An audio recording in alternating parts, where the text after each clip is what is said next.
예, 안녕하세요. 1월 17일 수요일 팡팡 뉴스 스튜디오 첫 시작을 하겠습니다. 뉴스 브리핑 JC 연수원 이강철 교수님 나오셨습니다. 안녕하세요. 이강철입니다. 네, 환영합니다,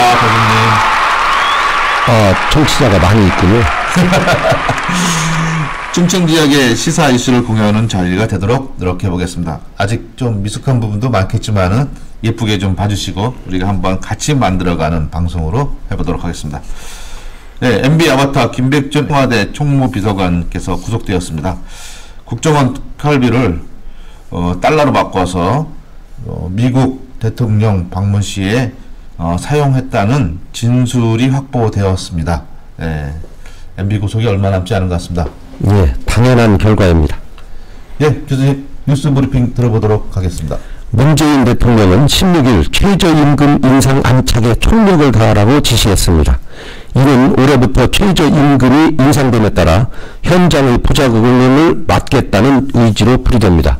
문 대통령은 이날 청와대에서 국무회의를 주재하고 올해 최저임금이 16.4% 인상됨에 따라 중소기업인, 소상공인, 자영업자 가운데 부담을 느끼는 분들이 많아서 정부는 구체적인 업종별 보완 대책을 세심히 마련해 시행하겠다며 각 부처는 현장과 적극 소통하면서 정책 체감도를 높이는 노력을 병행하고 소상공인, 자영업자가 불안해하지 않게 자세히 설명하고 정부가 마련한 제도를 적극 활용하도록 안내하고 지원하라고 주문했습니다. 네, 좀 돈을 수령하는 사람은 좋을 수 있는데 자영업자라든지 아파트 여러 가지 논란은 굉장히 많은 것 같습니다. 어떻게 보십니까? 예, 논란도 좀 있는데 저는 이건 의지의 문제라고 생각합니다. 대한민국은 어려울 때마다 국민들이 지혜를 모아 헤쳐나갔던 부분이 있기 때문에 실제로 2016년도 최저임금이 6,030원에서 6,470원에서 올해는 7,530원 한 1,000원 정도 인상이 된 내용입니다. 기존에 갖고 있던 고정관념, 임금이 오르면 운영하기 어렵다는 이런 관념에서만 벗어나면 정부에서 지금 3조 정도의 지원 정책을 갖고 있기 때문에 충분히 해소될 수 있다고 생각합니다. 네, 50만 원 일인 것 같습니다.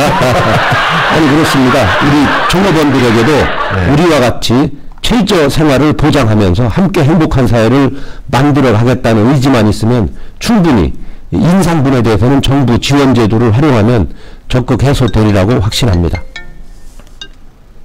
예, 다음 뉴스 들어보도록 하겠습니다. 국토교통부는 최근 갑천 호수공원 부지 터파기 공사에 대해 중지 명령을 내린 바 있고 금광위협 환경청은 사업 시행자인 대전도시공사에 대해 사전 공사에 따른 과태료 1,000만 원을 부과했습니다. 하지만 대전시와 도시공사는 지난 2015년 국토부가 실시계획을 인가하면서 호수공원의 흙을 활용하는 것을 인정했기 때문에 터파기 공사는 사전공사가 아니라며 내달 5일까지 금강위협 환경청에 이의 신청서를 제출할 계획이라고 밝혔습니다. 갑천지구 천친수구역 개발백지와 시민대책위원회는 이번 과태료 부과는 사업의 정당성에 문제가 있음을 드러낸 것으로 대전시는 시민에게 사과하고 책임져야 한다고 주장했습니다. 그러면서 갑천개발 사업을 새로운 시각으로 재검토하고 대전의 미래도시 환경에 맞는 공원을 조성하라고 촉구했습니다. 네, 오마이뉴스가 보도했네요. 네, 오마이뉴스에서 보도했습니다. 이거 공무원이 실정을 잘 못 이해하고 조율도 안 됐다. 이거 참 집행한 부서가 조금 뭔가가 잘 못한 거죠. 네, 뭐 한두 건이 아닙니다. 이것이 바로 네. 편의주의 행정인데요. 네. 사업 시행의 정보를 공무원들이 독점하면서 일어나는 사회적 갈등 비용입니다. 그러니까 본인이 하는 거는 정당하다고 생각하는 거네요. 정당하게 생각하면서 네. 정보를 공유하지 않죠. 그쪽에 대상자 또 지역민들에게 절대 이걸 공개하지 않고 몰래 추진하는 겁니다.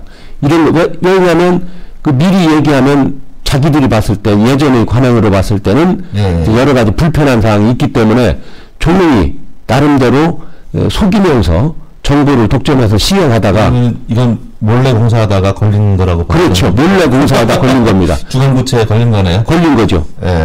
걸렸는데 이것들을 참 천박한 해명이죠. 이런 것들은 좀 대전시가 좀 잘못한 거로 보이네요. 네네. 그래서 저는 이 뉴스 브리핑을 통해 사회적 갈등을 야기하는 정책에 대해서는 그 비용을 담당자에게 부과하는 이런 정책도 꼭 필요하다고 생각합니다. 엄마를 불러보겠습니다. 네. 네, 다음 뉴스. 예, 대전 유성복합터미널 건립사업이 결국 기업의 먹잇감에 불과했다는 DT뉴스 보도에 대해 정의당 대전시당이 사업계획 전면 재검토를 주장하고 나섰습니다. 정의당은 16일 논평을 통해 지역 언론에 의해 유성복합터미널 사업이 지산의 다른 이름인 하주실업과 롯데라는 두 기업에게 대전시가 노란한 것이거나 혹은 두 기업과 대전시가 결탁해 대전 시민에게 막대한 피해를 가져오도록 했다는 의혹이 제기되었다고 디트뉴스 보도를 인용했습니다. 정의당은 하주실업의 대표자가 지난 몇 년간 대전 도시공사와의 소송을 벌이며 유성복합터미널 사업을 지연시켰던 지산 DNC 관계자라는 언론 보도가 나왔다며 이쯤 되면 롯데와 하주실업이라는 이름의 지산 DNC와 대전시의 관계를 살펴보지 않을 수 없다고 지적했습니다. 뭔가가 썸씽이 있다는 건가요? 네. 실제로 그동안 유성복합터미널 사업에 대한 지역민들의 관심이 지대했는데요. 결국 그것이 지금까지 2년 동안 지연됐던 건 기업주의 이득 창출을 위해서 지산 DNC가 이상한 짓을 했는데 결국은 하주실업 이번에 우선 협상자로 대상된 하주실업을 보니까 그쪽 대표자의 아들인 것으로 지금 밝혀져서 좀 안타깝게 그지없습니다. 근데 유성 인근 지역 주민들은 어떻게든 빨리 공사가 됐으면 좋겠다 이런 의견도 많아요. 네. 두 가지 차원입니다. 하나는 빨리 건설하자. 예. 두 번째는 지역 상권 보호를 위해서 네. 그 가운데 영업시설을 빼고 예. 저로서는 예전에 일본에서 사례도 있는데 이런 영업시설 같은 경우는 오히려 별도로 유성복합터미널과 별도로 다른 지역으로 빼면서 그 비용을 지역에서 지역민들에게 이렇게 모금을 해서 해결한 사례들이 많이 있어서 저는 오히려 두 번째 방법을 선호하고 있습니다. 네, 그러면 지금 논란이 아직 근데 시는 그런 거를 전혀 검토하고 있지 않은 거잖아요. 일방적으로 지금 밀어붙이고 있죠. 지금 밀어붙이면서 사업이 지지부진한 이유가 네. 업자들이 농간에 노란한 것인지 아니면 결탁해서 함께 공무원과 기업이 같이 먹고 살려고 하는 것인지 좀 지역민의 의사를 무시한 행태에 대해서 좀 안타깝게 그지없습니다. 저는 개인적으로 이쪽에 대해서 관심이 많은데 네. 이게 대전시의 공무원들이 주도적으로 하지 않고 사업자 중심으로 일을 하다 보니까 지역민의 이익하고는 좀 공공성과 관계없이 사업자적 이익에 관련돼서 진행되고 있는데 좀 논란이 저는 약간은 사업자 편이기도 하거든요. 네. 그런데 이게 거시경제적으로도 보더라도 지금 돈이 돼야지 이걸 할 거 아니에요. 당연하죠. 근데 돈이 안 되는 일을 하라 그러면 안 되고 다른 형태의 자치 창출이 되도록 건설비를 제대로 주고 하든지 아니면 정확한 것은 이외에 그들이 이익을 창출한 만한 부가가치를 줄 수 있는 것들이 많이 있습니다. 근데 주로 이제 영업시설을 넣는 게 문제죠. 지금 대전시 인구가 150만인데 전국에서도 가장 많은 수의 대형 영업장이 많습니다. 백화점 7개, 대형 할인마트 13개, 20개가량이 있어서 인구 대비 너무 대형마트 비중이 높은데 유성복합터미널 마저도 영업시설을 넣는다면 저는 이 대형 할인마트 하나가 들어서면 500개의 자영업자가 문을 닫게 돼 있습니다. 이제 자료조사에 따르면 그러면 그만큼 500가정에게 피해를 좀 주는 건데 특히 그쪽은 바로 인근에 전국에서도 유명한 유성 5일장이 장터가 있어서 그 부분은 저는 일본의 사례를 볼 때 지역민의 모금을 통해서 그 이익 창출을 좀 기업에게 제공하거나 또는 건설 비용으로 충당해서 영업시설을 빼고 건설해야 된다고. 결국은 돈을 누가 될 거냐 이거네요. 예. 그에 대한 투자 비용을 시민이 될 거냐, 국가가 될 거냐, 아니면 사업자가 돼서 돈을 나중에 뽑아먹을 거냐. 사업자는 안 될 테고 세금으로 하느냐 아니면 모금을 통해서 할 거냐. 주식 개념이죠. 해서 협동조합 개념. 투자를 해가지고 나중에 거기에 그 상가 그 매출 비용으로 환환해 가는 그렇죠. 구조인 거잖아요. 예, 네. 그러니까 거기에 들어가는 비용을 시민이 낼 거냐, 네. 중앙정부가 낼 거냐, 네. 아니면 사업자가 투자를 해서 나중에 뽑아올 것이냐. 네. 이 세 가지 중에 하는 거네요. 네. 세 가지 중에 하나고. 지금 현재 대전시는 사업자가 투자해서 뽑아먹고 가라. 그렇죠. 이거고. 네. 그래서 사업자는 가장 편리한 수단인 판매 시설로 지금 승부를 오늘 첫날이라 그런지 전부 다 묵은 걸로. 아니, 그러나 지역민의 삶과 밀착된 거기 때문에 예. 제가 뉴스 브리핑에 앞으로 계속 추적해서 저희가 봐야 될 것 같습니다. 네. 다음 뉴스 들어보겠습니다. 전국 4년제 대학들의 취업률이 공개되었습니다. 그 결과에 따라 대학 지역가에도 희비가 교차하고 있습니다. 15일 대학 알림위에 따르면 충남대 등 대전권 9개 대학의 2016년 말 기준 취업률은 평균 66.5%로 나타났습니다. 이는 전년 65.4%보다는 소폭 오른 수준이며 전국 4년제 대학 평균 취업률은 64.3%, 충남권 대학은 67.4%를 기록했습니다. 대학별로 상승과 하락의 차이는 다소 있지만 현재 대한민국의 가장 심각한 사회 문제 하나인 청년 실업 문제가 그대로 반영되고 있는 것입니다. 그럼 지금 충남대학교가 대전 지역에서 1등인 건가요?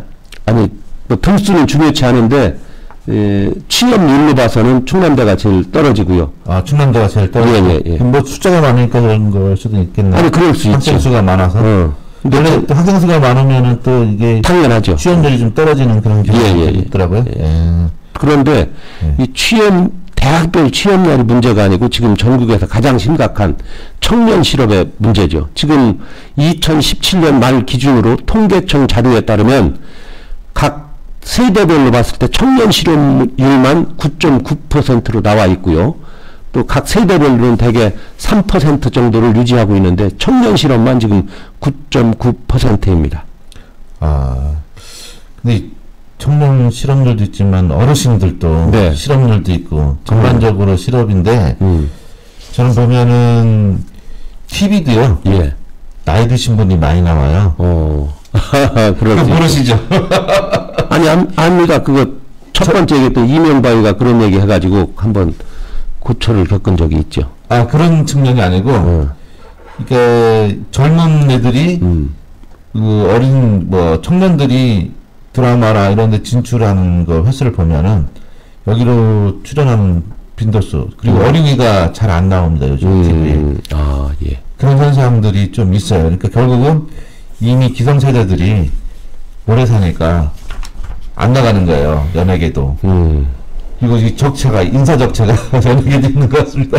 그런 부분도 있겠죠. 지금 통계청 자료에 따르면 2017년 말 기준 실업자 수가 102만 명 정도 됩니다. 저는 체감 실업자를 한 130만 명으로 보고 있는데요.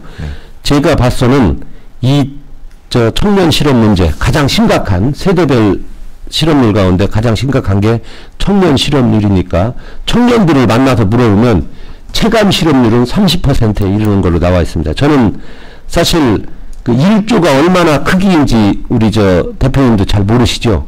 대개 내가 대표님에게 한 100만 원 정도를 빌렸다가 갚기로 날 때 안 갚으면 나를 어마어마하게 질타를 할 겁니다. 그런데 1조 원 정도가 이명박이가 22조를 갖다가 4대강 썼을 때 국민들은 그게 크기가 얼마나 큰지 모릅니다. 다만 제가 산술적으로 말씀드리면 청년 1인당 매월 100만 원씩의 보수를 준다. 그 돈이 10만 명을 줄 수 있는 돈이 10만 명에게 매달 100만 원씩 줄 수 있는 1년을 그게 1조입니다. 그래서 저는 이 실업 문제를 해결하는 것은 예산상으로 가능하다. 10조만 우리가 1년에 쓰는 돈이 450조입니다. 그래서 지금 어디 경기도 뭐 성남시 그렇죠. 이런 청년들 실업수당 예. 주는 것들 많이 활성화하고 있는 거잖아요. 네. 그렇기도 하지만 저는 실업수당보다는 예를 들면 대전의 대화공단 네네. 여기에 노동자들이 근로자들이 거의 90%가 다문화 사람들입니다. 예. 근데 그것이 근로 환경이나 조건이 열악해서 한국인들이 가지 않는 경우도 있지만 실제 구체적으로 들어가 보면 임금 격차입니다. 예. 그쪽에서는 다문화 사람들이 있으면 100만 원대 초반은 월급을 줘도 임금 보존해 주자는 거죠? 그렇죠. 예. 이 임금 보전을 200만 원대의 평균 청년 그 임금을 정부에서 직접 지원으로 100만 원대씩 지원해주면 임금 보전을 해서 3대 업종에 들어갈 그렇죠. 수도 있고 사람들에게 급여를 좀 더 받을 수 있도록 그러면 하자. 100만 명에게 일자리를 창출해 줄 수 있다. 이런 확신을 갖고 있습니다. 네, 다음 뉴스 들어봐. 예. 오늘 뉴스는 다 끝났나요? 예. 뭐 오늘 간단하게 짧게 한 10몇 분 하셨는데 어떻습니까? 예, 뭐 이런 계기를 통해서 생소하게 들렸던 뉴스를 좀 세밀하게 우리가 분석해서 진단하고 또 가장 중요한 이렇게 대안까지 마련해 준다면 우리 주민들에게 또는 청취자들에게 좋은 공간을 만들어 주는 것이 아닌가 하는 사명감을 갖고 있습니다. 우리 청취자의 의견을 봤습니다. 네. 카톡 플러스 친구 팡팡뉴스를 조회해서 올리시면은 저희가 경청해서 여러분의 민원들 그리고 의견들 청취해서 잘 반영하도록 하겠습니다. 실시간으로 예. 쌍방 소통입니다. 네, 오늘 JC 연수원 교수님, 이강철 교수님 모시고서 뉴스 브리핑 들어가 봤습니다. 저희가 월요일과 수요일 이틀간에 걸쳐서 주간 단위로 진행해 보도록 하겠습니다. 감사합니다. 감사합니다. 네, 오늘 수고하셨습니다. 교수님. 네, 행복한 하루 되세요.